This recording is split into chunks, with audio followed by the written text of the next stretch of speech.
আসসালামু আলাইকুম। আপনারা তো সবাই ডালের বড়া, চিংড়ির বড়া আলাদা, আলাদাভাবে খেয়েছেন। কিন্তু আজকে আমি একসাথে দুটো উপকরণ দিয়ে ডাল চিংড়ির বড়া বানিয়ে ফেলবো। চলুন তাহলে রেসিপিটা দেখা যাক। প্রথমে হচ্ছে আমি আধা ঘন্টা ডালটা ভিজিয়ে রেখেছি ফ্রিজে, যেন ডালটা একটু নরম হয়, ব্লেন্ড করতে সুবিধা হয়। প্রথমে হচ্ছে আমরা একটি ব্লেন্ডার জারে ডালগুলো আগে দিয়ে একবার হচ্ছে ভালোভাবে ব্লেন্ড করে নেব।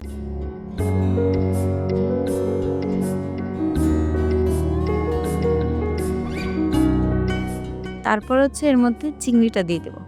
দুটো ভালোভাবে মিক্স হয়ে যাওয়ার পর বেশি একটা পানি দিব না। পানি দিলে মিশ্রণটা একদম নরম হয়ে যাবে। একদম হালকা পানি দিব।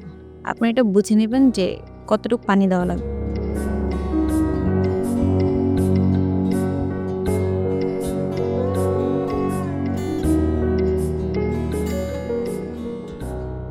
ভালোভাবে মিক্স হয়ে যাওয়ার পর আমরা একটা বাটিতে সবগুলো নামিয়ে ফেলব।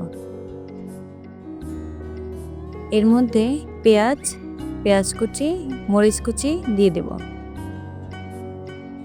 হলুদের গুঁড়ো, মরিচের গুঁড়ো ভালোভাবে দিয়ে মেখে ফেলব। এর মধ্যে চাইলে জিরার গুঁড়ো, ম্যাগি মশলা অ্যাড করতে পারেন। আমি দেইনি। তারপরে হচ্ছে আদা রসুন বাটা, স্বাদ মতন লবণ এবং হচ্ছে টেস্টিং সল্ট দিয়ে ভালোভাবে মেখে নিয়েছি। আপনারা চাইলে কেউ এর মধ্যে হচ্ছে সামান্য চালের গুঁড়ো দিতে পারেন। আমি দেইনি, কিন্তু আপনারা চাইলে দিতে পারেন।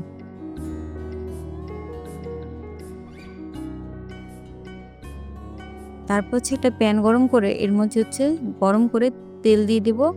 তেলটা যখন গরম হবে এর মধ্যে একে একে করে সবগুলো ভেজে নিব।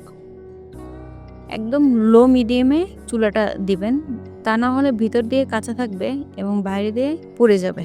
এখানে একদম হালকা করে দিবেন, জানি ভিতরেও ভালোভাবে ভিতরেও হয়ে যায়, বাইরে দিয়েও হয়ে যায়। যখন হালকা বাদামি কালার হয়ে যাবে তখন হচ্ছে নামিয়ে ফেলব। এটা ভাত দিয়ে খেতে খুবই ভালো লাগে। ধন্যবাদ।